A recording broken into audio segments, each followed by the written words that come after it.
Hi guys, welcome to this channel. This reading is for fire signs, Aries, Leo, Sagittarius. So just sign your energy at this time, fire signs.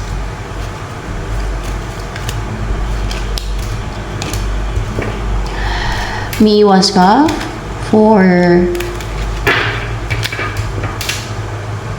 yourself para peaceful yung isip mo. Meron ka nilalayuan, meron ka iniiwasan. Nagtatampo ka. Because nagtatampo ka, siguro masama ang loob mo. Umiwas ka, umayo ka. Kasi nagtatampo ka.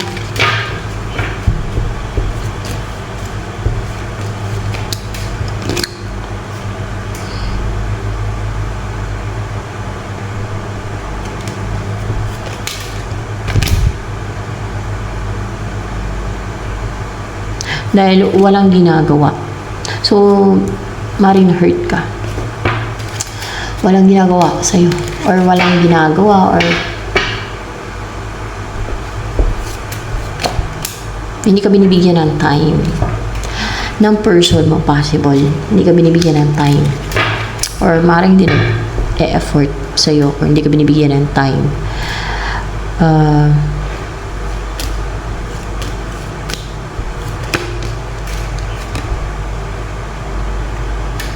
Para bang naging cold ka. Siguro masama talaga ang loob mo dahil hindi ka binibigyan ng time. Sama na yung pagtatampo.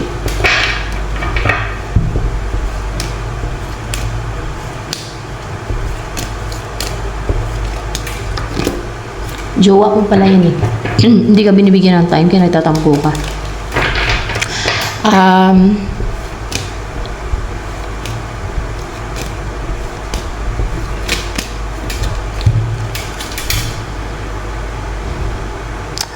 Makipagbati naman daw siya sa'yo eh. Ayaw na makipag-away, ayaw na ng gulo. So magkabati kayong dalawa. At nagtitake siya ng action para magkabati kayong dalawa. Hindi na siya yung walang time sa'yo. Hindi na siya walang gagawin. So, siguro paglaanan ka na niya ng oras. Baka busy lang.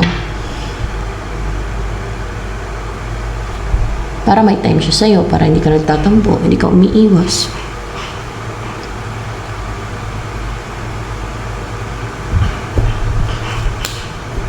Pero you know what? Kung seryoso yung isang tao, bibigyan niya ng time talaga yung person eh. Kahit hindi man araw-araw. Basta, you will feel secure and you will feel stable. Yung hindi ka makaramdam ng insecurities, hindi ka makaramdam ng fear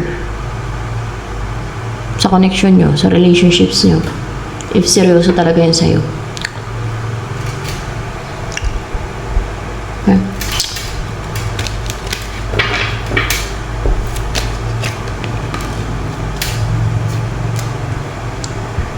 Kinakabahan, nervous or kabado. Kabado, yun ang naramdaman niya, yun ang feelings niya, kabado.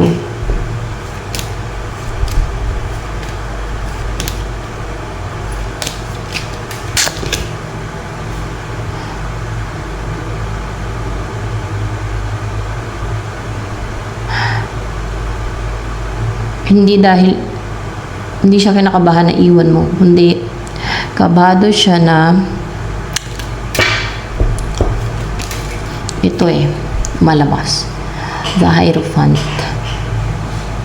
Na maniwala ka sa sulsul ng iba, sa manipulation ng iba, sa udyok ng iba,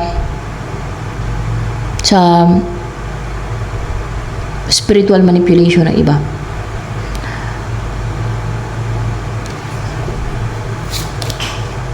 Baka minanipulate yung isip mo. Baka ginawan ka ng spiritual attack or mga sininda ka ng spell, mga ganon.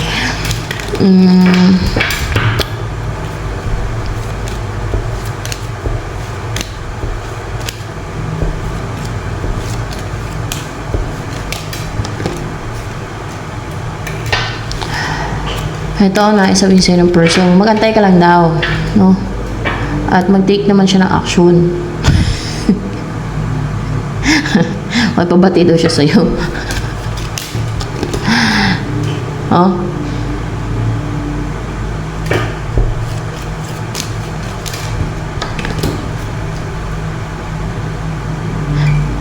Kinikip ka daw niya eh. Kinikip ka daw niya. Kahit na hindi kayo energetically or spiritually connected na dalawa. Para ba hindi niya naramdaman? Oo. Para ba kung, siguro minsan, naramdaman niya sa'yo, pero hindi continuous. Hindi tuloy-tuloy yung naramdaman niya sa'yo na spiritually, yung merong spiritual connection sa inyo, or siguro energy, yung naramdaman niya yung energy mo. Yung ganon, yung ma-feel ka niya. Yun siguro yun, yung spiritual connection na sinasabi dito. Pero kahit papaano, kahit ganon, kinikip ka niya, hindi ka niya nile-let go. Yan.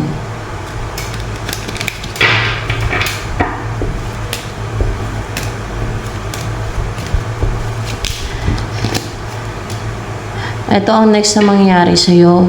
Pwede mag-message ka sa person mo. O pwede yung person mag-message sa'yo. Or pwede may pupuntahan ka. Pwedeng puntahan mo sa person mo. O baka mag-travel ka. May pupuntahan ka. O meron ka i-message. Meron kang pupunta kay. Pwedeng person mo or iba.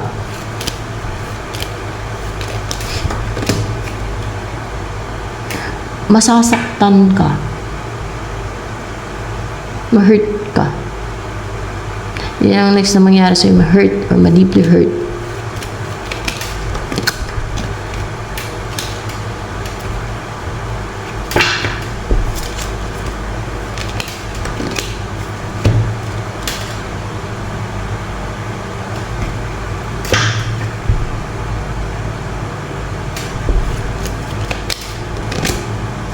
Hindi yan masasaktan yung death card, masasaktan ka.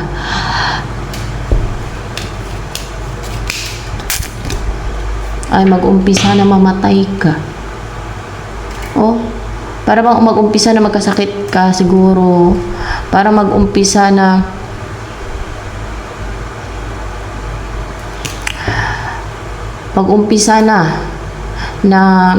mamatay ka.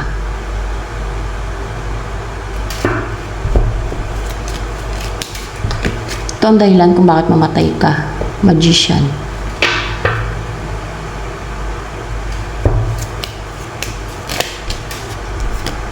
Akala ko ikaw yung ginagawan. Gumagawa ka daw ng witchcraft.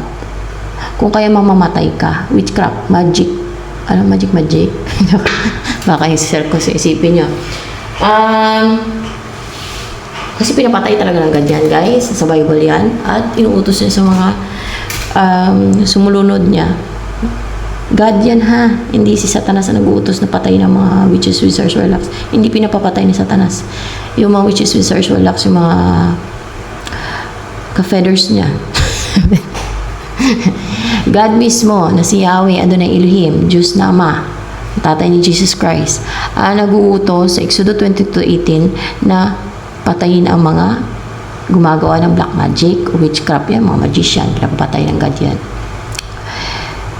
Malamang God ang papatay sa'yo, fire sign.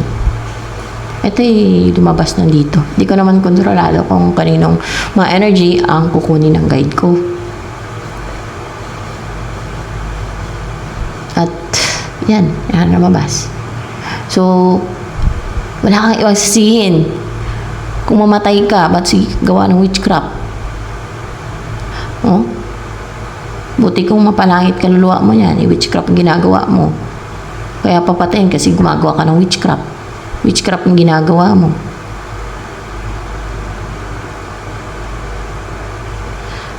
Gumagawa ka ng witchcraft. See, clarification niya kanina. Kaya ang papatayin na. Mag-umpisa ng papatayin ka na. Mamatay ka na. Yun pala yung mag-umpisa na dito na parang kumbaga consistent na papatayin ka na.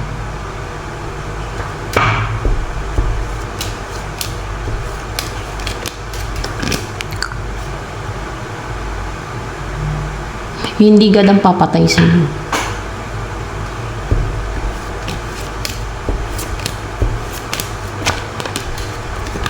anghel ang papatay sa'yo. O mga anghel. Siya, clarify. Mga anghel, hindi lang ang isang anghel. Mga anghel. Angel of God. Kasi yan ang may inuutusan eh. Kahit yung magkuha ng magtapo ng kaluluwa, yan, alam ko mga anghel din yan eh. Pinapatapon niya sa impyerno yung mga kaluluwa ng mga pinapatapon niya doon. Kasi pasaway. Hindi lang pasaway. Alam niyo naman kung ano yung mga pinapatapon sa impyerno na kaluluwa. Kaya nga dapat sumunod sa rules ng God kasi hindi ka sumunod sa rules ng God eh. Na-enjoy mo pa siguro paggawa ng witchcraft or ewan ko sa iyo, sa buhay nyo. Ito guys, hindi lahat ay makaka-resonate eh. Sa mga hindi makaresonate, na hindi naman kayo gumagawa ng witchcraft, sa mga hindi makaresonate, you can skip the reading. Baka mamaya ito yung gumagawa sa inyo. Pinakuha ng energy dito. Yan ang gumagawa. Baka yan ang gumagawa sa inyo na fire sign din ng witchcraft. Kaya papatay na siya ng God. Ayan. Lumabas yung witchcraft. Magician. Gumagawa ng witchcraft kaya papatay ng God itong nakuha ng reading. O mga nakuha ng reading. Basta. Yan.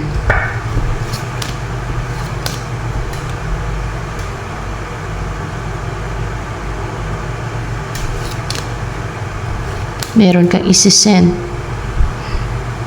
Pero, pwedeng message or anything. Pero, mamamatay ka. Masasaktan ka. Mamamatay ka.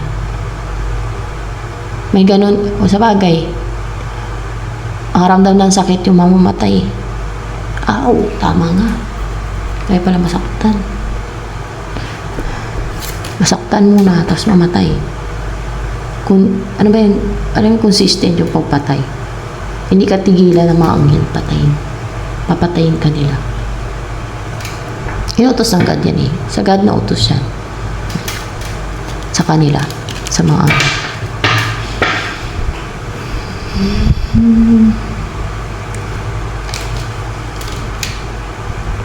Sabi lang ng warnings ng God sa Bible na itatapon niya yung kaluluwa ng mga napapractice ng witchcraft sa impyerno na may sulfur, sa lake of fire na may sulfur. Ang lakas ng loob pa rin talaga ng mga maraming tao na gumawa ng witchcraft. Ewan ko, napapasulsul sila sa demonyo, sa devil.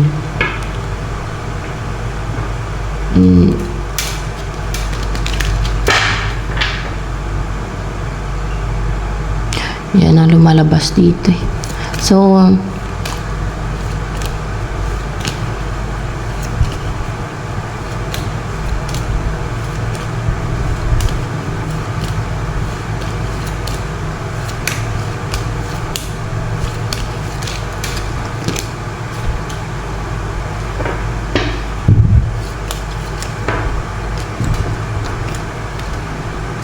ito yung mangyari sa mga ginagambala mo ng witchcraft mo kasi gumagawa ka pala ng witchcraft kaya papatayin ka na eh, ng mga anghel eh. Utos ng God yun. God ang mapapatay sa'yo sa mga anghel. Ito yung ginagambala mo ng witchcraft fire sign, no? May unstable, unsecured, unvictorious,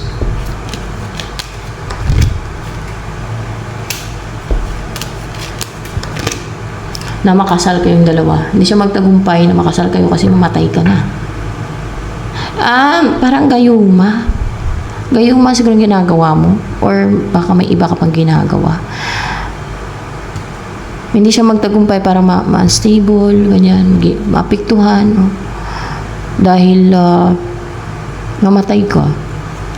Para madamdamin niya siguro kasi mamatay ka. Hindi mag-succeed yung goal niya na mapakasalan ka, yung pala ginayuma mo. Pasaway. Alam niyo yung mga taong ginayuma, feeling nila in love talaga sila, mahal nila yung taong ginayuma nila. Basta ganun. Napapasunod eh. Pero ako, ayaw ko gumawa ng ganyan. Takot ako sa God, takot ako sa Diyos.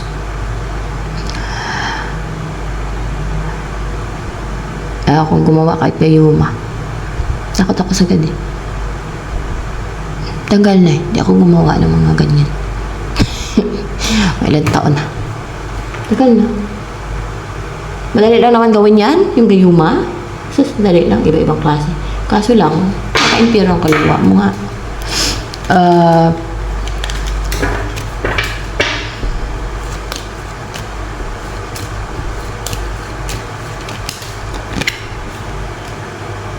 Knight of Wands. Ito mangyari kay King of Pentacles in reverse. Para magiging furious siya dahil mamamatay ka. Meron siyang gagawin eh. Atake. Meron siyang atakihin ng spells. Pareho kayong dalawa gumagawa ng ganyan. Meron siya atakihin ng spells. O kung hindi man pakasalan kayo, magsama kayo na. Siguro yung nagsiserve sa inyong Diyos na si Satanas. Ano pa ba? Ay, kita mo, gumagawa din pala to si King of Pentacles in reverse na to eh. Ng spells. Meron siya atake ng spells dahil maging furious siya.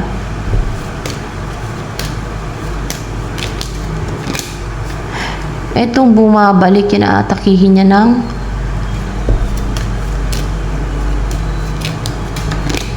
yung bumabalik sa kanya na nag-invest sa kanya, inaatakihin niya ng spells.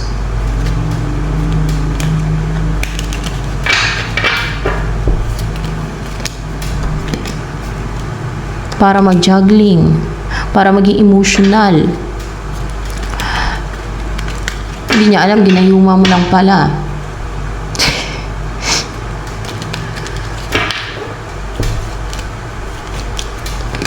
Dahil sisihin niya itong bumabalik sa kanya na siguro may nakaraan sa kanila. Yan yung isisihin niya kung bakit namatay ka. May samantalang namatay ka dahil gumagawa ka ng witchcraft. Kaya papatayin ka ng mga anghel. Pinapapatay ka na ng God. Kasi gusto niya ng new beginning sa kanila. Baka isipin ni King of Pentacles in reverse, siyang pumatay. Hindi naman. Baka inusinti pa ang bumabalik sa kanya.